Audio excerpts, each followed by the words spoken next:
नमस्कार, मैं सुनील मिश्रा आपका अपना चैनल सफल हम पे दिल से हार्दिक स्वागत करता हूं। और आज का ये थंबनेल बहुत ही इम्पोर्टेंट है। जैसा आपने देखा है कि ना 9 मन तेल होगा ना राधा नाचेगी। चलिए मैं इसका कुछ ऐसा सीक्रेट आपको बताऊंगा कि हम जानते हुए भी हम पछताते रहते हैं और पछता करके भी कुछ नहीं कर सकते हैं।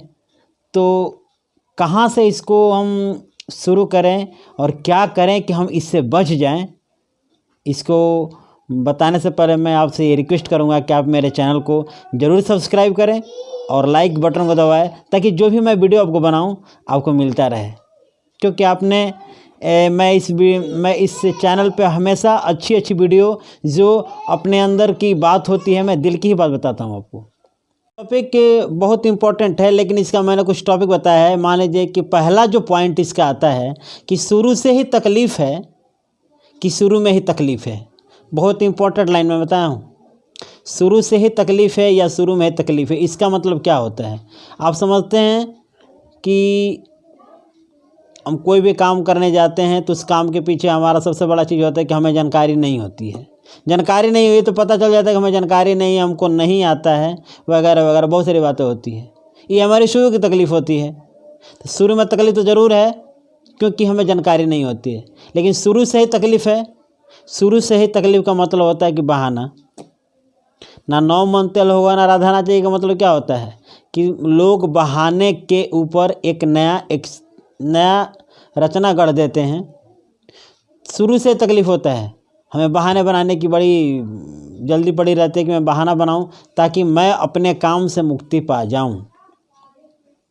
ये युवा वर्ग के लिए नहीं, सभी वर्गों के लिए है, सभी बच्चों के लिए भी है। जो बच्चे देख रहे हैं और जो जुड़े हुए हैं उनकी जानकारी के लिए मैं बता दूं कि शुरू में तकलीफ़ होता है, ये तो कंप्लीट बात होती है, लेकिन शुरू से ही तकलीफ़ है तो इसका मतलब ये है कि बहाना कर रहे हैं, टाल मटोल करना, ना बातों को टाल मटोल करना, इधर से करना उधर से करना, चलो भाई ऐसा हो गया वैसा हो गया। हाँ, ना 9 मन तेल होगा ना राधा नाचेगी का एक और दूसरा टॉपिक आपको मिलता है कि अवसर की तलाश में हम अगर हरदम रहेंगे तो अवसर मिलेगा या नहीं मिलेगा ये तो कन्फर्म नहीं है, लेकिन असर ख़त्म हो जाएगा। बहुत इंपॉर्टेंट टॉपिक, अवसर मिलेगा या नहीं मिलेगा लेकिन असर ख़त्म हो जाएगा। क्योंकि काम हम नहीं करेंगे तो काम नहीं करने का जज्बा हमारे अंदर आते हुए चला जाएगा, समय उम्र सब चलती हुई चली जाएगी और हमारे अंदर की जो एनर्जी ऑटोमेटिकली क्या हो जाएगी, डिक्रीज घट जाएगी। अवसर अपॉर्चुनिटी हमें निकालना है और हमारा अवसर रोज़ होना चाहिए काम करने के लिए, काम में आगे बढ़ने के लिए।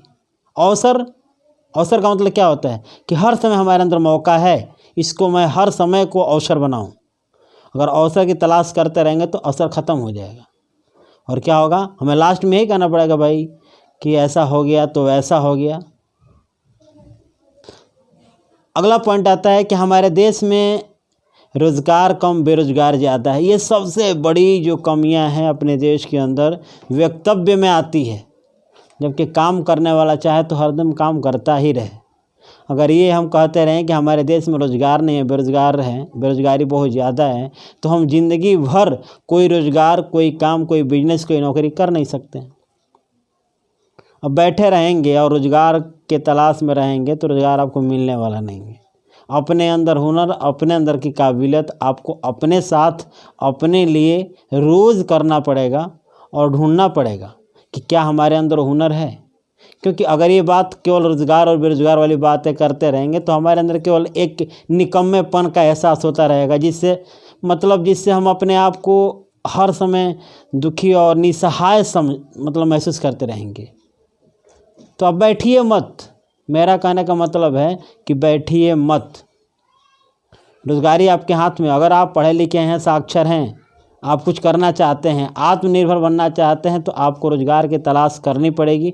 और रोज़गार की तलाश करने के लिए अपने अंदर की काबिलियत को आपको सर्च करना पड़ेगा कि हम किस काबिल हैं और क्या समय की क्या आवश्यकता है, तब तो कहीं आप काबिल बन सकते हैं, नहीं तो ढूंढते रहिए, अवसर आपको मिलने वाला नहीं है।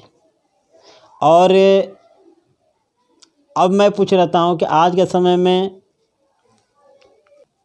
सर्टिफिकेट ले करके इधर से उधर वहाँ जाना से अच्छा है कि हम अपने अंदर का जो सर्टिफिकेट है वो हर समय जागृत करते रहें। जागृत करने का मतलब ये होता है कि उस सर्टिफिकेट की वैल्यू खुद अपने आप को ही दे, तब तो कहीं ना कहीं कोई ना कोई अवसर आपको मिलता ही रहेगा, नहीं तो तलाशते ही रह जाएंगे नौकरी या कोई भी काम आपको मिलने से रहा।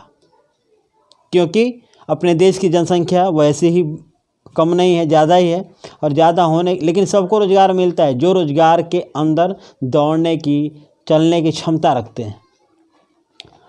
ये और एहसास भी होता है। अब एक और रोना होता है, लोग जो होते हैं सबसे बड़ा रोना काम का, हम बेरोजगार लोगों की सबसे बड़ी जो कमियां है क्या है कि रोना शुरू कर देते हैं, क्योंकि निगेटिव बात बताएंगे तो अपने आप को कहीं ना कहीं मुक्त पाएंगे। लेकिन मैं आपसे ये कहता हूँ कभी भी निगेटिव बात अपने बारे में मत कीजिए। क्यों? आप चलिए तो सही। अब ये होता है कि मेरे पास पैसे नहीं है, मेरा बैकग्राउंड कम है। आपका बैकग्राउंड कम थोड़ी है, आपके पास पैसे नहीं है थोड़ी बात कम है, कुछ भी कम नहीं है। आपके पास आपके अंदर की जो ऊर्जा है वो भी ऑलरेडी कांस्टेंट है, बशर्ते आपने उन लोगों के साथ संपर्क बना कर रखा है जो आपको हर समय कमज़ोर या कुछ ऐसी बातें कह के आपको डीमोटिवेट करते रहते हैं कि आप करना भी चाहते हैं तो नहीं कर पाते हैं। ये साधारण सी बात मैं आपको बताता हूँ, कोई बहुत लंबी चौड़ी बात नहीं है। तो कभी भी अपने आप को होशियार और सामर्थ्य बनाना है तो आपको उन लोगों के वातावरण में जाकर रहना पड़ेगा जो लोग वैसे अपने आप को काबिल बना रहे हैं।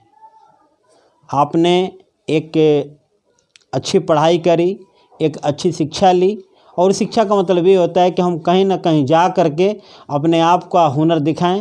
हुनर नहीं भी दिखाने का मौका मिलता है तो हुनर की तलाश, हुनर अपने अंदर हुनर जगाएं, क्योंकि मजबूरी में लोग अच्छे से अच्छे काम करना सीख जाते हैं।